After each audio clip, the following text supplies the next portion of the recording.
아멘. 오라는 말은 재판관이 피고를 신문하기 위해서 자 이제 일어서십시오라고 하는 그런 법정에서 사용되는 용어가 이 오라라는 것입니다. 변론하다라는 말도 우리 서로 논쟁을 통하여서 사건의 진위 여부를 판명해 보자라는 것이 이 변론하다라는 뜻입니다. 하나님을 떠난 그 유다의 죄악에 대해서 일방적으로 하나님께서 벌하지 않으시고 자신의 잘못을 충분히 깨닫고 회개하도록 기회를 주시는 아버지의 사랑을 보여주는 말씀이 오늘의 본문 말씀입니다. 주님이 저와 여러분에게 변론하자라고 말씀을 하십니다. 너와 내가 마음문을 활짝 열고 대화를 나누어 보자라는 것입니다. 무엇이 문제인지 살펴서 너와 내가 다시 친밀함으로 회복되어야 하지 않겠니? 라는 하나님의 뜻입니다. 우리 계시록 3장 20절 말씀 같이 읽습니다. 볼지어다 내가 문 밖에 서서 두드리노니 누구든지 내 음성을 듣고 문을 열면 내가 그에게로 들어가 그와 더불어 먹고 그는 나와 더불어 먹으리라. 아멘. 여러분들은 주님을 향하여서 마음의 문을 얼마나 여셨습니까? 마음 문을 활짝 열고 마음을 나누어 보자 하고 예수님께서 우리에게 말씀하십니다. 하나님은 우리가 내가 어떤 사람이 되기를 원하실까요? 하나님은 내가 어떤 사람이 되기를 원하실까요? 십자가의 언약으로 하나님과 우리는 하나가 되었습니다. 우리가 예수님을 믿는다라고 하는 것은 예수님과 내가 하나가 되었다는 뜻입니다. 그것은 하나님과 나는 이 세상에서 가장 친밀한 사이가 되었다라는 뜻입니다. 그런데 여러분, 뭐가 문제던가요? 하나님과 내가 하나가 되었는데 내 육신이 펄펄 살아있으면 우리는 주님과 하나가 될 수 없습니다. 내 옛사람과 내 자아와 내 육신이 철저하게, 내 육신과 내 자아, 내 모든 것들이 다 철저하게 깨어지고 죽어야지만이 우리가 예수님과 친밀한 사이가 되어가기 때문입니다. 여러분의 육신은 그럼 어느 정도 깨졌다는 생각이 드십니까? 제가 이거를 저희 남편에게 물어봤더니 깨져가고 있다고. 깨는데 속도가 참 느린 것 같다는 생각을 합니다. 하나님은 우리 스스로가 깨어져 가기를, 그리고 우리 스스로가 깨지기를 원하시지만 여러분, 하나님은 우리에게 그렇게 원하시는데 그것이 마음대로 되시던가요? 말씀을 제가 읽어가면서 이런 생각이 한번 들은 적이 있습니다. 예수님의 제자들이 예수님과 3년이 넘도록 함께 생활을 하고 함께 동거동락을 하면서 예수님께 배우고 예수님께 익히고 그리고 예수님께 훈련을 받은 그 제자들이었습니다. 예수님과 함께 내가 죽는데도 가고 감옥에도 가겠습니다 라고 그들이 철석같이 약속을 했지만 막상 예수님이 잡히자 다 도망가 버렸습니다. 그런데 여러분, 바울은 예수님을 만나자마자 즉시 죽는데도 가고 감옥에도 가고 그는 목숨을 걸어버렸습니다. 그럼 예수님과 예수님의 제자들과 그 바울의 차이점은 여러분 무엇일까요? 바울은 심지어 이런 일도 있었습니다. 사도행전 21장 8절에서 14절 말씀 우리 같이 읽습니다. 이튿날 떠나 가이사라에 이르러 7 집사 중 하나인 전도자 빌립의 집에 들어가서 머무니라. 그에게 딸 넷이 있으니 처녀로 예언하는 자라. 여러 날 머물러 있더니 아가보라 하는 한 선지자가 유대로부터 내려와 우리에게 와서 바울의 띠를 가져다가 자기 수족을 잡아매고 말하기를 성령이 말씀하시되 예루살렘에서 유대인들이 이같이 이 띠 임자를 결박하여 이방인의 손에 넘겨주리라 하거늘. 우리가 그 말을 듣고 그곳 사람들과 더불어 바울에게 예루살렘으로 올라가지 말라 권하니 바울이 대답하되 여러분이 어찌하여 울어 내 마음을 상하게 하느냐. 나는 주 예수 이름을 위하여 결박당할 뿐 아니라 예루살렘에서 죽을 것도 각오하였노라 하니 그가 고난을 받지 아니하므로 우리가 주의 뜻대로 이루어지이다 하고 그쳤노라. 아멘. 아가보 선지자가 바울을 향해서 말합니다. 예루살렘에 올라가면 유대인들이 당신을 결박해서 이방인의 손에 넘겨준다. 당신은 죽을 수도 있다. 가지 말라라고 아가보 선지자가 바울에게 경고를 합니다. 선지자가 예언하였다라고 생각을 하면 하나님이 가지 말라고 하는가 보다라고 바울이 얼마든지 변명하고 안 갈 수도 있었습니다. 그런데 바울은 예수를 위하여 결박당할 뿐 아니라 죽을 각오도 했다라고 그가 고백을 합니다. 예수를 위하여서 나는 결박을 당할 뿐 아니라 죽을 각오도 했다. 여러분, 너무나 멋지고 아름다운 고백 아닙니까? 그럼 이렇게 고백한 바울과 예수님의 제자들과의 차이점이 무엇입니까? 바울은 사실 육신과 자아와 그리고 옛 사람과 그는 싸워서 이겨본 적이 있었기 때문에 죽음 앞에서도 그는 믿음과 신앙을 지킬 수가 있었던 것입니다. 하지만 예수님의 제자들은 자신과 싸워서 이겨본 경험이 없었기 때문에 예수님이 잡히자 가장 먼저 도망가 버렸던 것입니다. 그럼 성도 여러분, 우리 육신이 그냥 깨지던가요? 언제 우리 육신이 깨집니까? 제가 고래를 잡아보지 않았지만은 고집이 센 사람들을 고래 힘줄보다 세다라고 하잖아요. 고래 힘줄보다 더 지독한 것이 우리의 육신과 자아가 아닌가 생각합니다. 육신과 자아가 깨어지기 위해서는 실패와 좌절과 아픔과 시련을 통해서 우리가 점점 깨어지는 것이고 우리의 육신과 자아가 살아있음이 점점 깨달아지는 것입니다. 이런 쓰라림의 과정과 그 쓰라림의 과정이 없이 우리가 금방 깨달아진다면 그것처럼 더 귀하고 좋은 것은 없겠지만, 복은 없지만 육신과 자아가 죽어가는 그 과정을 지나야지만이 우리가 하나님과 친밀한 관계가 되어진다라는 것입니다. 우리 육신이 펄펄 살아있는데, 내 자아가 펄펄 살아있는데 우리가 하나님의 음성을 들을 수 있을까요? 내 자아가 살아있는데 하나님과 친밀하고 은밀한 그 교제가 일어날 수 있을까요? 하나님은 우리의 마음을 활짝 열고 친밀하기를 원하시는구나, 하나님께서는 이렇게 나를 기다려 주시는구나 라는 것이 우리 안에 깨달아져야 합니다. 우리의 신앙이 자라나지 못한다면 우리는 하나님과 깊은 관계를, 그리고 깊은 교제를 나눌 수가 없습니다. 제가 저희 손녀딸을 너무나 사랑하는데 그 어린아이와 저의 저 속 깊은 마음이 나누어질 수는 없는 것이에요. 어린아이 신앙은 성령의 감동하심이 몰려와도 들려지지 못합니다. 스쳐 지나가는 바람에도 우리가 그 하나님의 진리가 우리 안에서 깨달아지는 저와 여러분들의 삶이 되시기를 축복합니다. 솔로몬은 하나님 앞에 지혜를 원했습니다. 하나님, 지혜를 원합니다. 하나님이 너무 좋고 기쁘셔서 구하지 않은 것까지도 솔로몬에게 주셨어요. 그렇게 솔로몬에게 지혜와 그가 구하지 않은 것까지 주셨는데도 결론은 그 솔로몬도 망했습니다.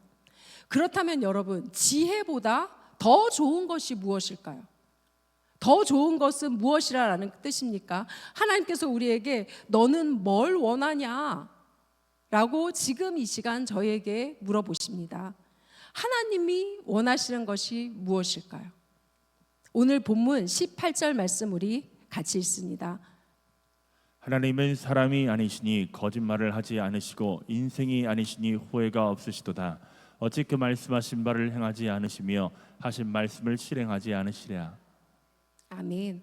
하나님께서 우리에게 원하시는 것, 그리고 우리가 어떻게 되기를 원하시냐, 그것은 가장 중요한 것은 우리가 깨끗한 그릇이 되기를 원하신다라는 것입니다. 이 기본적인 진리가 너무나 중요합니다. 내 영혼이 깨끗하면 하나님의 감동하심도 잘 들려옵니다. 여러분, 화장실 거울이 맑을 때 얼굴이 잘 보이던가요? 아니면 습기가 찼을 때 얼굴이 보이던가요? 내 육신이 살아있으면 다 자기의 생각에 끌려가기 때문에 결국은 자기가 판 함정으로 스스로 뛰어드는 어리석은 인생길을 가게 되는 것입니다. 성경은 우리에게 말씀하십니다. 늙어도 결실하며 진액이 풍부하다라고 말씀을 하시면서 그렇게 말씀을 우리에게 하셨는데, 우리의 인생을 살아보고 나아가는데 여러분, 우리의 인생이 실제 어떤 모습인가요? 들어가도 나가도 너희가 복을 받는다라고 하나님께서 우리에게 말씀하셨습니다. 그런데 우리의 실제의 삶은 들어가도 나가도 복을 받는 삶을 여러분 살아가고 계십니까? 너를 위하여 아름다운 하늘의 아름다운 보고를 여시사 내 손으로 하는 모든 일에 복을 주신다라고 하시는데 실제 우리 삶은 어떻습니까? 여호와께서 너를 내가 머리가 되게 하고 꼬리가 되지 않게 하신다 하셨는데 지금 우리의 삶은 어떻습니까? 약속의 말씀대로 내 삶에서 여러분들의 삶에서 이것이 이루어져 나가고 있습니까? 왜 그럼 약속의 말씀을 하나님께서 우리에게 주셨는데 실제 우리의 삶은 왜 그 약속대로 이루어지고 가지 않을까라는 것을 그럼 고민해 보셨습니까? 이것이 고민되고 왜 하나님 이렇게 약속하셨고 이렇게 성경에 말씀하셨는데 그것이 내 삶 속에서 이루어지지 않습니까? 우리가 그럼 하나님께 여쭈어 봐야 되지 않겠습니까? 우리 하나님은 여러분 어떤 하나님이십니까? 민수기서 23장 19절에 하나님은 사람이 아니시니 거짓말을 하지 않으시고 인생이 아니시니 후회가 없으시도다. 어찌 그 말씀하신 바를 행하지 않으시며 하신 말씀을 실행하지 않으시랴. 우리 하나님은 사람처럼 거짓말하지 않으시는 분이십니다. 그런데 왜 실제 내 삶과는 다를까? 그럼 다르다면 살아계신 하나님을 우리가 여러분 믿죠. 그럼 그 살아계신 인격적인 하나님을 믿는 우리는 고민을 해봐야 되는 것이에요. 그리고 고민을 하면서 그 안에서 우리는 답을 찾아야 되는 것입니다. 그래야지만이 나의 인생이 달라지고 나를 하나님의 그 소원의 항구로 인도하시는 그 하나님을 내 삶 속에서 만나게 된다라는 것입니다. 하나님께서 우리에게 말씀하세요. 우리 서로 변론해보자. 우리 이야기 나누어보자. 문제가 무엇인지 허심탄회하게 우리 대화해보자. 문제를 찾아보자라고 저와 여러분에게 말씀하십니다.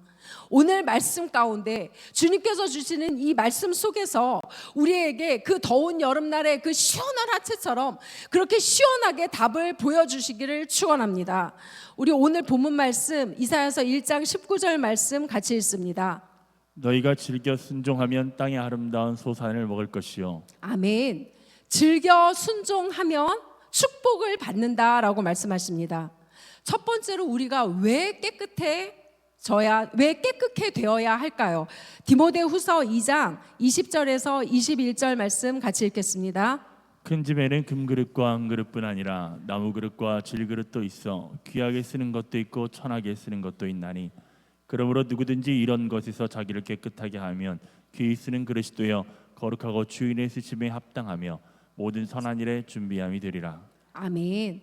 하나님이 쓰시는 그릇은 깨끗한 그릇이기 때문입니다.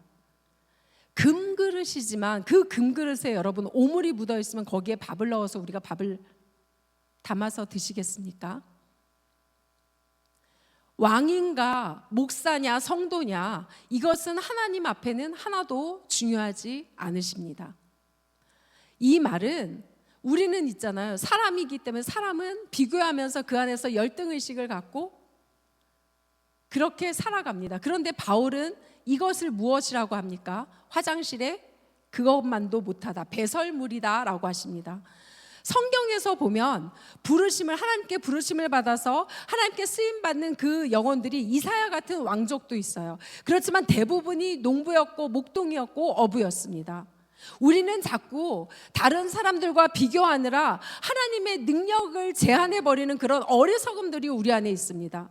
나는 배운 것이 없어서, 나는 가진 것이 없어서, 나는 환경이 좋지 않아서 핑계거리를 찾으려고 하면 1000개 만개도 부족할 것입니다. 창세기서 18장 14절에 여호와께서 능히 못할 일이 있겠느냐 기한이 이를 때에 내가 내게로 돌아오리니 사라에게 아들이 있으리라 라고 말씀하십니다. 성도 여러분, 하나님께는 능하지 못할 일이 없음을 믿으십니까? 그럼 믿으시는 분들은 아멘 하시기 바랍니다. 네, 진정으로 여러분들이 아멘 하셨으면 나는 가진 것이 없어서가 아니라 하나님이 능하기 때문에 능치 못할 일이 없다라는 것을 진정으로 여러분들이 고백을 하셨으면 하나님의 능력을 내 삶 가운데 제한하지 말아야 되는 것입니다. 하나님의 손이 짧아졌습니까? 하나님이 도우실 능력이 없으십니까? 우리를 돕기에 뭔가 부족하신 분이신가요? 하나님, 말씀은 곧 하나님이시다라고 하셨습니다. 말씀을 내가 늘 가까이 사모하고 이 90일 성경 캠프를 하고 있습니다. 말씀 통독을 하고 있는데 늘 가까이 하고 사모하는데 왜 내 마음 그릇이 깨끗해지지 않을까? 아, 내 마음 자세가 잘못됐구나 라는 것이 금방 눈치채져야 되는 것이에요. 내게 무엇이 문제인가를 내가 알아내기 위해 우리는 하나님의 그 은혜의 보좌 앞에 나아가서 주님과, 그 좋으신 우리 주님과 허심탄회하게 이야기를 나누어 보시기 바랍니다. 무엇이 가로막혀서 그 하나님께서 예비하신 그 은혜와 복을 내 안에 밀려오지 않는지 우리가 하나님과 변론해 보시기 바랍니다. 내가 평생 남의 다리라 긁고 후회하는 것이 아니라 후회하면서 이 땅을 떠난다면 그 한 번 주어진 삶이 너무너무 아쉽지 않겠습니까? 지금 하루라도 더 빨리 그 원인을 찾아서 내가 주님 앞에 즐겨 순종함을 통하여서 은혜와 복이 누려지는 그 은혜와 축복이 있는 우리 상류층, 하나님 나라의 상류층 인생을 살아내시기를 예수님의 이름으로 축원합니다. 두 번째, 어떻게 깨끗해지는가? 우리의 동기와 그 자세가 중요하다라는 것입니다. 우리의 동기와 자세가 생명인 것입니다. 왜 하나님의 뜻을 알려고 하는가? 하나님의 뜻을 알고 싶잖아요. 동기가 불순하면 내 욕심에 떨어져서 다른 소리를 하게 되어 있습니다. 동기가 불순한데 하나님 앞에 온전히 쓰임을 받을 수 있습니까? 동기가 불순한데 은혜와 축복을 누리고 차지하는 사람을 여러분 주위에서 보신 적이 있으십니까? 내 안에 계신 성령을 내가 무시하고 여기 기웃 저기 기웃거리면 성령님이 기뻐하지 않으십니다. 순수하지 못한지, 동기가 불순한지, 하나님 중심이 아닌지, 나 중심은 아닌지 원인을 찾아내야 우리가 즐겨 하나님께 순종하는 삶을 살아갈 수 있는 것입니다. 그 원인을 찾아내셔서 하나님 앞에 즐겨 순종하는, 그것을 해결하고 그렇게 살아가시는 삶을 살아가시길 바랍니다. 바울처럼 주님, 내가 죽어도 살아도 오직 주님을 위해서 살겠습니다. 저는 오직 주님의 것입니다. 저를 통하여서 하나님의 영광이 나타내기 원합니다. 아멘. 더 나아가셔서 여러분, 이런 배짱은 어떠십니까? 하나님, 제가 잘못되면, 저를 축복하지 않으시면 저는 괜찮습니다. 그런데 아마 하나님께서 욕먹지 않으실까요? 그럼 하나님이 축복해 주셔야죠. 그래서 제가 염려가 됩니다. 하나님이 욕먹으실까 봐. 나를 위해서 염려하지 말고 진정 내가 주님을 위해서 염려하는 그런 신앙을 우리가 가진다면 우리 하나님이 너무 좋으셔서 하늘 보좌에서 뒤로 넘어가지 않으실까. 주님과 이런 친밀하고 은밀한 교제를 누리시는 하나님의 사람들 다 되시기를 축복합니다. 우리 세 번째로 오늘 본문 20절 말씀 같이 읽습니다. 시작. 너희가 거절하여 배반하면 칼에 삼켜지리라. 여호와의 입의 말씀이니라. 아멘. 세 번째로 나 중심 신앙을 철저하게 죽이자라는 것입니다. 갈라디아서 2장 20절 말씀 같이 읽습니다. 내가 그리스도와 함께 십자가에 못 박혔나니 그런즉 이제는 내가 사는 것이 아니요 오직 내 안에 그리스도께서 사시는 것이라. 이제 내가 육체 가운데 사는 것은 나를 사랑하사 나를 위하여 자기 자신을 버리신 하나님의 아들을 믿는 믿음 안에서 사는 것이라. 아멘. 우리 한번 같이 해볼까요? 예수님이 십자가에 죽으실 때 나도 죽었다. 예수님이 십자가에 죽으실 때 나도 죽었다. 네, 힘이 하나도 없으시네요. 예수님이 십자가에 죽으실 때 나도 죽었다. 예수님이 십자가에 죽으실 때 나도 죽었다. 죽은 자는 말이 없다. 죽은 자는 말이 없다. 아멘.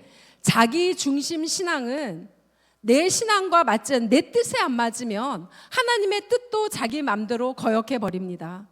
주를 위해서 제가 죽는데도 가겠습니다 라고 말을 했지만은 자기 생각과 다르면 제자들처럼 도망가 버립니다. 그런 사람에게, 그런 우리에게 주님께서 무엇을 맡기실 수 있으시겠습니까? 그럼 하나님과 허심탄회한 대화가 이루어질 수 있을까요? 땅의 아름다운 그 소산을 우리에게 주시겠다고 하셨는데 그 땅의 아름다운 소산을 우리가 먹을 수 있겠습니까? 애써 노력하고 힘써서 힘을 다해서 수고했는데 그 모든 것이 쭉정이로 돌아온다면 그 마음의 허전함이라는 것은 말로 다 표현할 수 있겠습니까? 마태복음 13장 23절입니다. 좋은 땅에 뿌려졌다는 것은 말씀을 듣고 깨닫는 자니 결실하여 어떤 것은 100배, 어떤 것은 60배, 어떤 것은 30배가 되느니라 하시더라. 아멘. 말씀을 듣고 깨닫는 사람, 하나님과 친밀한 교제를 통해서 그 원인을 찾은 사람은 100배, 60배, 30배를 주신다라고 말씀하십니다. 많은 사람들에게 하나님은 많은 하나님의 복을 마음껏 제한 없이 주시겠다라고 우리에게 말씀을 하신 것입니다. 여러분, 이것도 생각해 보시겠습니까? 예수님께서 왜 상류층이 사는 그 예루살렘에 태어나지 않으셨을까? 예수님께서 상류층이 사는 예루살렘에 태어나셨다면 복음을 증거하는 것이 훨씬 쉬우셨지 않을까? 그런데 왜 하필 가난한 베들레헴에 오시고, 왜 하필 가난한 나사렛에서 자라시고, 왜 주로 가난한 사람들이 사는 그 갈릴리 하층민들 사이에서 복음을 예수님께서 전하셨을까요? 가장 핵심은 예수님을 만나서 상류층 인생으로 살라라는 것입니다. 이 말씀을 오해하시면 안 됩니다. 잘 들으시기 바랍니다. 제가 말씀드리는 상류층이라는 것은 하나님의 말씀대로, 그 성경 말씀대로 영혼도 잘 되고 범사도 잘 되고 강건한 복을 누리는 사람을 말을 하는 것입니다. 영혼이 잘 되고 범사가 잘 되었는데 건강을 잃는 것이 아니라 거꾸로 몸은 건강한데 영혼도 범사도 찌들어 있는 삶이 아니어야 된다라는 것입니다. 우리는 하나님 나라의 그 상류층 인생을 살다가 하나님 앞에 가야 합니다.